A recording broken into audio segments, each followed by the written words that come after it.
தமிழ்நாடு நுகர்வோர் பாதுகாப்பு பேரமைப்பு மற்றும் அகில இந்திய மக்கள் உரிமைகள் பாதுகாப்பு கழகம் மத்திய சென்னை மாவட்டத்தின் சார்பாக இன்று இந்த பேரமைப்பினுடைய 22வது ஆண்டு விழாவும்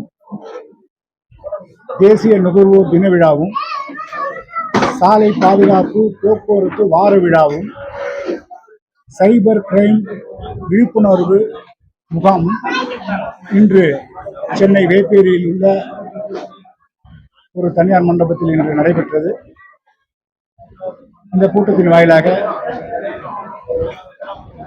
மக்கள் எவ்வாறு தங்களை பாதுகாப்புடன் செயல்பட வேண்டும், சைபர் குற்றத்திலிருந்து தங்களை எவ்வாறு பாதுகாத்துக் கொள்ள வேண்டும், உணவு பாதுகாப்பு பிரச்சனைகள் என்னென்ன பாதிப்பிலிருந்து மக்களுக்கு உடல் உபாதைகள் போன்ற உடல் ரீதியான பிரச்சனைகளை எவ்வாறு பாதுகாத்துக் கொள்ள வேண்டும், அதே போன்று சாலை பாதுகாப்பு பொது விதிகள் குறித்தும் சாலையில் பயணம் செய்யும்பொழுது எவ்வாறு ஒரு விதிகளை கடைபிடிக்க வேண்டும், பாதுகாப்பான பயணத்தை மேற்கொள்வதற்குரிய ஆலோசனைகள் உள்ளிட்டவற்றை அந்தந்த அரசு துறைகளை சார்ந்த வல்லுநர்கள், குறிப்பாக சொல்ல போனால் ஆர்டிஓ டிபார்ட்மெண்ட், ரீஜனல் டிரான்ஸ்போர்ட் அத்தாரிட்டியோட ஸ்டேட் டிரான்ஸ்போர்ட் அத்தாரிட்டி செக்ரட்டரி உயர் திரு ஸ்ரீதரன் அவர்களும், அதே போல சைபர் பிரிவு குற்றத்தினுடைய அந்த அதிகாரி, காவல்துறை அதிகாரி திருமதி Kavya, assistant commissioner of police cyber crime wing அவங்க, அதே போல இந்த கூட்டத்திற்கு தலைமை வகிக்கக்கூடிய சிறப்பு விருந்தினராக சென்னை உயர்நீதிமன்றத்தினுடைய மேனாள் நீதிபதி மரியாதைக்குரிய நீதியரசர் திரு எஸ்.கே. கிருஷ்ணன் அவர்கள் தலைமையில் ஒரு முக்கிய தீர்மானங்கள் இந்த கூட்டத்தின் வாயிலாக மக்களுக்கு எடுத்துரைக்கப்பட்டது. அந்த தீர்மானத்தின் அடிப்படையில் தமிழக அரசினுடைய கடந்த மாதம் கேரளாவிலிருந்தும் கர்நாடகாவிலிருந்தும் தமிழகத்தில் கொட்டப்பட்ட குப்பைகளையும் குறிப்பாக மனித கழிவுகளையும் இங்கு கொட்டப்பட்ட செய்தியை அறிந்து மக்களினுடைய பல குரல் எழுப்பிய காரணமாக உடனடியாக அந்த குப்பைகளை மறுபடியும் அனுப்பி வைத்த மாண்புமிகு தமிழக முதலமைச்சர் அவர்களுக்கு இந்த கூட்டத்தின் வாயிலாக நன்றி தீர்மானம் நிறைவேற்றப்பட்டது. அடுத்தபடியாக நுகர்வோர் நீதிமன்றங்களில் பல வழக்குகள் இன்னும் நிலுவையிலும் களப்பணியாளர்களுடைய பற்றாக்குறை காரணமாக வழக்குகள் தேக்கம் அதிக அளவு இருக்கின்ற காரணத்தாலும் இன்னும் சில மாவட்டங்களிலே வழக்கு குறைவாக பதிவாகுகின்ற காரணத்தையும் இந்த நிகழ்ச்சி வாயிலாக எடுத்துரைத்தோம். நுகர்வோர் பெருமக்கள் கூறிய ஆலோசனையின்படி தமிழ்நாடு நுகர்வோர் பாதுகாப்பு பேரமைப்பு இந்தியா முழுவதும் கிளைகள் கொண்ட ஒரு அமைப்பாக செயல்பட்டுக் கொண்டிருக்கின்றது. இந்த அமைப்பினுடைய உப கிளைகளாக தமிழ்நாட்டில் உள்ள அனைத்து மாவட்டங்களிலும் எங்கள் நிர்வாகிகள் செயல்பட்டுக் கொண்டிருக்கின்றார்கள். அதன்படி எல்லா மாவட்டங்களிலும் உள்ள எங்களது நிர்வாகிகள் மாவட்ட ஆட்சியாளர் நடத்தக்கூடிய நுகர்வோர் கலந்தாய்வு மற்றும் தன்னார்வ நுகர்வோர் அமைப்பிற்கான காலாண்டு கூட்டத்தில் கலந்து கொள்வதற்காக தயாராக இருக்கின்றார்கள். அதன்படி இந்த தீர்மானத்தில் எல்லா மாவட்ட குழுக்களையும் எங்கள் பேரமைப்பின் குழுக்களையும் இணைத்து தன்னார்வ நுகர்வோர் அமைப்புகளுக்கான கூட்டத்தில் கலந்து கொண்டு பல வழக்குகளில் மக்களை பல வழக்குகள் பதிவாகக்கூடிய வகையில நுகர்வோர் நீதிமன்றங்களிலே 2 மாவட்டத்துக்கு ஒரு நீதிபதி, 3 மாவட்டத்துக்கு ஒரு நீதிபதி போன்ற செயல்பாடுகள் இருக்கின்ற காரணத்தினால் நிறைய வழக்குகள் நுகர்வோர் நீதிமன்றத்திலே பதிவாவது கிடையாது. பதிவாகப்பட்ட நுகர்வோர் வழக்குகள் தீர்ப்பு பெற்று வருவதற்குள் பல வருடங்களாக ஆகிறது என்று நுகர்வோர் பெருமக்கள் கூறினார்கள். ஒரு தீர்ப்பு 90 நாட்களுக்குள் விசாரணை செய்து தீர்ப்பு அளிக்க விட வேண்டும் என்பது நுகர்வோர் பாதுகாப்பு சட்டத்தினுடைய சரத். அந்த வகையில் நுகர்வோர் பாதுகாப்பு சட்டத்தின் கீழ் அமைக்கப்பட்ட நுகர்வோர் நீதிமன்றங்களில் வழக்குகள் தேக்கம் அதிக அளவு ஏற்படுகின்ற காரணத்தால், ஏனால் இது ஒரு சிவில் வழக்கு, ஒரு கிரிமினல் வழக்கு கிடையாது. நுகர்வோர் நீதிமன்றங்களில் ஒரு சாதாரண மக்கள் எளிதாக போய் புகார் அளித்தால் நிவாரணம் கிடைக்கும் என்ற நம்பிக்கையுடன் மக்கள் செயல்பட்டுக் கொண்டிருக்கின்றார்கள். ஆகவே நுகர்வோர் நீதிமன்றங்களில் 90 நாட்களுக்குள்ளாக வழக்குகளை விசாரணை செய்து தீர்ப்பளிக்கப்பட வேண்டும் என்று இன்றைக்கு நடத்த தீர்மானத்தை நாங்கள் கொண்டு வந்திருக்கோம்.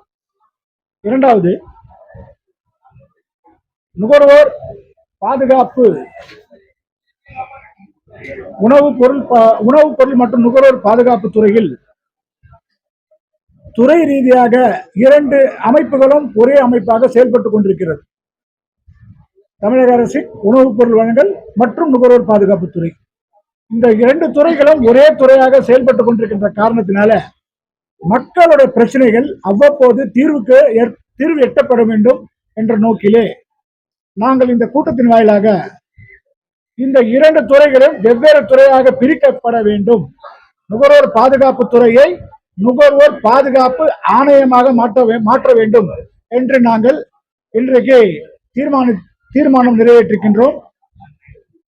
ஏனென்று கேட்டால், இந்த நுகர்வோர் நீதிமன்றத்தில் வழக்குகள் பதிவானால்தான், வழக்கு தீர்ப்பு பெற்றால்தான் இது போன்ற மோசடி பேர்வழிகள், குறிப்பாக கலப்படம் செய்வர்கள், நேர்மையற்ற வணிகத்தில் ஈடுபடுபவர்கள், நேர்மை இல்லாத வியாபாரம் செய்யக்கூடியவர்கள், தரமற்ற பொருளை கொண்டு வியாபாரம் செய்வர்கள், குறிப்பாக ரியல் எஸ்டேட் துறை எந்த மாதிரியான மண்ணு, என்ன மாதிரியான பிராண்டை வச்சு அவங்க வீடு கட்டுறாங்கன்னு தெரியாது. நல்ல ஆரோக்கியமாக இருப்பது போன்று மக்கள் ஏமாற்றப்பட்டு அந்த வீடுகளை வாங்கி அதனுடைய வீரல் ஏற்பட்டு சேதம் ஏற்பட்டு 10 வருடங்களுக்காகவே அவங்களுக்கு ரொம்ப பாதிக்கப்படுறாங்கன்னு புகார் வந்திருக்கு. அதனால இதையெல்லாம் கட்டுப்படுத்துவதற்கு நுகர்வோர் பாதுகாப்பு ஆணையம் பலப்படுத்தப்பட்ட நிறைய அதிகாரங்கள் கொண்ட ஒரு அமைப்பாக விளங்கி அதுக்கு ஒரு IAS அதிகாரியை ஆணையாளராக நியமிக்க வேண்டும் என்று நாங்கள் இன்றைய கூட்டத்தில் தீர்மானம் நிறைவேற்றிருக்கின்றோம் என்பதை இந்த கூட்டத்தின் வாயிலாக தெரிவித்துக் கொள்கின்றோம். அதே போன்று உணவு பாதுகாப்பை பொறுத்த வரைக்கும் எல்லா ஏரியாவிலையுமே ஃபுட் சேஃப்டி ஆபீசர் இருக்காங்க. இந்த ஃபுட் சேஃப்டி ஆபீசர்ஸ் எல்லா கடைகளுக்கும் என்னென்ன வகையான சோதனை செய்கிறார்கள், எத்தனை சோதனை செய்து எவ்வளவு அபராதங்கள் விதிக்கப்பட்டிருக்கிறார்கள் என்பது வெளிப்படையாக மக்களுக்கு தெரிந்தால்தான் மக்கள் பாதுகாப்பாக இருப்பார்கள். நாங்கள் என்ன சொல்றோம் கேட்டீங்கன்னா, மெடிக்கல் ஷாப்ல உணவுப் பொருள் விற்கக்கூடாதுன்றோம். மெடிக்கல் ஷாப்ல உணவுப் பொருள் விற்கக்கூடாது, குறிப்பா பிரெட் விற்கக்கூடாது, ஐஸ்கிரீம் விற்கக்கூடாது, முறுக்கு பேக்கெட் விற்கக்கூடாது. மெடிக்கல் ஷாப்புக்கு ஒரு நாம்ஸ், அந்த நாம்ஸ் படி இந்த பொருளெல்லாம் மெடிக்கல் ஷாப்ல விற்கக்கூடாதுன்றது எங்களோட கோரிக்கை. அதே போல டீ கடைகள்ல பாத்தீங்கன்னா எந்த மாதிரியான தண்ணி கொண்டு அவங்க டீ தயாரிக்கிறாங்கன்றது ஒரு மிகப்பெரிய கேள்விக்குரியாது. அதன்படி அந்த டீ கடையில தொட்டி அவ்வப்போது சுத்தம் செய்யறாங்களா, மக்களுக்கு பாதுகாப்பான முறையில் டீ கொடுக்குறாங்களா என்பதை பற்றி ஆய்வு செய்யணும். எந்த டீ கடையிலும் பஜ்ஜி போண்டா வடை விற்கக்கூடாது அப்படிங்கிறத பத்தி வலுவா நாங்க பேசியிருக்கோம். ஏன்னு கேட்டீங்கன்னா, சுற்றுப்புற தூய்மை ரொம்ப முக்கியம். சாலையோடு இருக்கக்கூடிய டீ கடைகள்ல இந்த மாதிரி பஜ்ஜி போண்டா இது போன்ற பொருள்களாக விற்கிறதுனால அந்த பகுதியில் இருக்கக்கூடிய மண்ணு, அந்த தூசிகள்லாம் அறப்பட்டு அந்த பஜ்ஜி அந்த போண்டா இதெல்லாம் அது வாங்கும் போது மக்கள் சாப்பிட்டு ரொம்ப வியாதிக்குள்ளாகிறாங்க. அதுக்காக விரைவான நடவடிக்கை உணவு பாதுகாப்பு துறை இருந்தும் கூட இன்னும் பல இடங்களில டீ கடைகள்ல உணவுப் பொருள் விற்கிறாங்க, டிஃபன் விற்கிறாங்க, சாப்பாடு விற்கிறாங்க. ஆனா அவனுக்கு லைசன்ஸ் கொடுத்தது டீ கடைக்கு லைசன்ஸ் கொடுத்துட்டு அவனுக்கு இந்த பொருளை விற்கிறதுக்கு லைசன்ஸ் கொடுத்தது யாரு? அவரை கேட்டா ஒரு சொல்றாரு, அவருக்கு FSSAI சர்டிபிகேட் வாங்கிட்டாங்க. FSSAI சர்டிபிகேட் ஆன்லைன்ல கொடுக்கறது யார் வேணாலும் வாங்கலான்ற மாதிரி ஆயிடுச்சு. அப்படி கிடையாது. சோதனை அதிகாரி, குறிப்பா உணவு பாதுகாப்பு துறை அதிகாரி டீ கடைகளில் விற்பனை செய்யக்கூடிய வியாபாரத்தை தடை செய்யணும், குறிப்பா உணவுப் பொருள் விற்பதை தடை செய்யணும் அப்படிங்கிறது எங்களுடைய தீர்மானத்தில் இன்னைக்கு நாங்க தெரிவிச்சிருக்கோம். இந்த தீர்மானம் சும்மா 20 அம்ச கோரிக்கை தீர்மானமா இருக்கு. இந்த 20 கோரிக்கை தீர்மானம் இந்த நேரத்தில் படிக்க முடியாது. விரைவில் இதற்கான மிகப்பெரிய ஒரு எங்களுடைய எதிர்ப்புக்கான ஒரு போராட்டம் நிச்சயமாக நடைபெறும். நாங்கள் இதுக்காக ஒரு நாள் அடையாள உண்ணாவிரதம் இருப்பதற்கும் நாங்கள் தீர்மானித்திருக்கின்றோம். ஆர்ப்பாட்டம் நடத்தியும் தீர்மானம். ஏன்னு கேட்டா, மக்களுடைய உயிர் பிரச்சனை. இன்னைக்கு பாத்தீங்கன்னா, தண்ணியால நிறைய மக்களுக்கு வந்து நோய்கள் ஏற்படுது. நீரினால் ஏற்படாத நோய்களே கிடையாது. குறிப்பாக 100% தண்ணியில தான் இன்னைக்கு பிரச்சனை இருக்கு. ஆனா இந்த தண்ணீர் சுத்திகரிக்கப்பட்ட தண்ணீர் மக்களுக்கு வழங்கப்படுகிறதா அப்படின்றது மிகப்பெரிய கேள்விக்குறி. அதுக்காக தமிழக அரசை பொறுத்த வரைக்கும் நாங்கள் ஒரே ஒரு விஷயம் நாங்கள் தெளிவுபடுத்துறோம். மக்களுக்கு வந்து நீரானது இன்றியமையாதது என்பதையும், அதே போல அனைவருக்கும் பாதுகாப்பான தண்ணீர் அளிக்கப்படுவது இந்த அரசாங்கத்துடைய கடமை. அதனால தண்ணீர் வந்து குறைந்த அளவில் விற்பனை செய்வதை உறுதியாக்கப்பட்டு அது ஒரு குறிப்பிட்ட விலை இன்னைக்கு 40 ரூபா 35 ரூபாய் விற்கிறாங்க ஒரு பபிள்ஸ் 20 லிட்டர் கேனு. ஆனா அந்த தண்ணியோட அடக்க விலை வெறும் 5 ரூபா தான். ஏற்றுக்கூலி இறக்கு கூலின்னு போட்டு மக்கள்கிட்ட 35 ரூபாயில இருந்து 40 ரூபா வரைக்கும் தண்ணி கேர் பிஸ் பண்றாங்க. ஆனா இந்த தண்ணீர் சோதனை செய்யப்பட்டதா, அதுக்கு ISA முத்திரை வழங்கப்பட்டதா, இது உண்மையிலேயே தண்ணி தரமான தண்ணி தானான்னு இன்னும் மக்களுக்கு தெளிவுபடுத்தல. நாங்க இந்த அரசாங்கம் தண்ணி எல்லாருக்கும் இலவசமா கொடுக்கணும். ஒண்ணு நிலத்தடி நீர் எல்லாருக்கும் மெட்ரோ வாட்டர் கொடுக்கணும். அந்த மெட்ரோ வாட்டர்ல இன்னைக்கு நிறைய இடத்துல குறிப்பா வடசென்னை பகுதியில வந்து கழிவு நீரோட கலந்து குடிநீர் வருது. அதனால இதை வந்து காய்ச்சி குடிச்சுன்னா சரியா போயிடும்னு எங்களுக்கு வந்து அனுதாபத்துல பேசினாலோ அதை நாங்க ஏற்றுக்கொள்ள தயாரா. நாங்க காய்ச்சி குடிப்பது ரெண்டாவது விஷயம். நாங்க வந்து குடிநீர் எங்களுக்கு தரமான குடிநீர் வழங்க முடியுமா அப்படிங்கிறது ஒரு கேள்விக்குறி. இதை தமிழக அரசு எங்களுக்கு தெளிவுபடுத்தணும். அதே போல தண்ணீர்ல வந்து எல்லா மாவட்டத்துக்கும் அல்லது தண்ணி விலையில விற்கிறீங்களா, நாங்க 40 ரூபா கொடுத்து தண்ணி வாங்குறோம்னா தமிழக அரசு அவங்களே உற்பத்தி பண்ணி எல்லா இடத்துலயும் 10 ரூபாய்க்கு தண்ணி கொடுங்க, நான் வாங்க தயாரா இருக்கோம். ஆனால் பாதுகாக்கப்பட்ட தண்ணீரை வழங்க வேண்டும் என்று தமிழக அரசை நுகர்வோர் அமைப்பு கேள்வி கேட்டுக்கிறோம். என்ன கேட்டுக்கிறோம்னா, நாங்க தண்ணி கொடுக்குறீங்க, எங்களுக்கு நிறைய கொடுக்குறீங்க, நிறைய சலுகைகள் கொடுக்குறீங்க, ஆனா இன்றியமையாத தண்ணியையும் இலவசமா வேணாம். ஒரு 10 ரூபாய் பபிள் கேனு எல்லா ஏரியாவுக்கும் கேஸ் சப்ளை பண்ற மாதிரி சப்ளை பண்ணுங்க. அதை விட்டுட்டு தண்ணீரை கொடுக்க மாட்டீங்க, தண்ணீரை நாங்க காசு கொடுத்து வாங்குறோம். அப்போ வந்து பாத்தீங்கன்னா அப்ப எந்த தண்ணியை வந்து ஜனங்க குடிக்கிறாங்க? அப்ப ஜனங்களுடைய நல்வாழ்வுத்துறை என்ன செய்து கொண்டிருக்கிறது? அது ஒரு மிகப்பெரிய கேள்வி. இதை உடனடியாக சம்பந்தப்பட்ட நிர்வாகம் அனைத்து மக்களுக்கும் தண்ணீர் வழங்க வேண்டும், பாதுகாக்கப்பட்ட தண்ணீர் வழங்க வேண்டும். இன்னைக்கு தீர்மானம் போட்டிருக்கோம். இதே போல இன்னைக்கு இருக்கக்கூடிய ஃபாஸ்ட் ஃபுட் யுகம், எங்க பாரு ஃபாஸ்ட் ஃபுட், எங்க பாரு பிரியாணி கடை, எங்க பாரு. அதாவது நாங்க என்ன சொல்றோம்னா, நீங்க எந்த மாதிரியான நீங்க பொருட்களை கொண்டு நீங்க பிரியாணி செய்தீர்கள் என்பதை பாதுகாக்கப்பட வேண்டியது, அல்லது அந்த சோதனை செய்ய வேண்டியது உணவு பாதுகாப்புத்துறை கடமை. எல்லா இடத்துலையுமே இந்த சோதனை சார்ட் பண்ணி அந்த மானிட்டரிங் எத்தனை இடத்துல அபராதம் போட்டோம், எத்தனை இடத்துல சோதனை பண்ணோம் அப்படிங்கிறத தகவலை நுகர்வோர் அமைப்புக்கு தெரியப்படுத்த வேண்டும் என்பதை நாங்கள் தமிழக அரசு கோரிக்கையாக வச்சிருக்கோம். ஏன்னு கேட்டீங்கன்னா, it's a good quality to common. எல்லாருக்குமே எல்லாமே வந்து சுகாதாரத்தோட கிடைக்கும். அந்த குட் குவாலிட்டின்றது கிடையாது. அதனால வந்து தப்பு செய்யறவன் இந்த மாதிரி அமைப்பு கேள்வி கேட்குதுன்னா தான் பயப்படுவான். ஆனா தன்னிச்சையாக செயல்படக்கூடிய எந்த நிர்வாகமும் உட்படாது. அதனால ஒரு கண்காணிப்பு இருக்கணும். அவங்களுக்கு வந்து இந்த கேள்வி கேட்கறதுக்கு ஆள் இருக்காங்க. இப்ப நீங்க கன்சியூமர் கோர்ட் போங்க. ஏன்னா கன்சியூமர் கோர்ட்டை பொறுத்த வரைக்கும் ஏழைக்கு ஒரு நீதி, பணக்காரனுக்கு ஒரு நீதினு இல்லை. இருந்தாலும் ஏழை பயப்படுறான் கோர்ட் உள்ள போறதுக்கு. ஏன் பயப்படுறான்?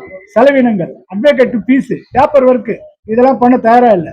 ஆனா 1988 போட்ட சட்டம் வந்து என்ன சொல்லுது, ஒரு பேப்பர்ல நீங்க புகார் எழுதி போட்டா அந்த புகாரை வந்து நுகர்வோர் நீதிமன்றம் எடுக்கணும்னு சொல்றாங்க. எத்தனை நிர்வாகம் எடுத்திருக்கு? ஒரு போஸ்ட் கார்டில் போட முடியுமா இப்பெல்லாம்? அதனால இப்ப வந்து paper work 6 page xerox, 8 page xerox, நீதிமன்ற வில்லை, ஃபீஸ் கட்டணும், 1 லட்ச ரூபாய்க்கு இவ்வளவு கட்டணும், 2 லட்ச ரூபாய்க்கு இவ்வளவு கட்டணும், 1 கோடிக்கு மேல அவ்வளவு கட்டணும் அப்படிங்கிற சிஸ்டம் வந்து 2019 சட்டத்துக்கு கொண்டு வந்துட்டாங்க. இதை எதுக்காக நான் சொல்றேன்னா, நுகர்வோர் நீதிமன்றம் ஒன்று பலப்படுத்தப்பட்ட நுகர்வோர் நீதிமன்றம் நடவடிக்கையால நம்மளை கேள்வி கேட்பாங்கன்ற பயம் இருந்தாதான் தப்பு செய்யறவங்க பயப்படுவாங்க.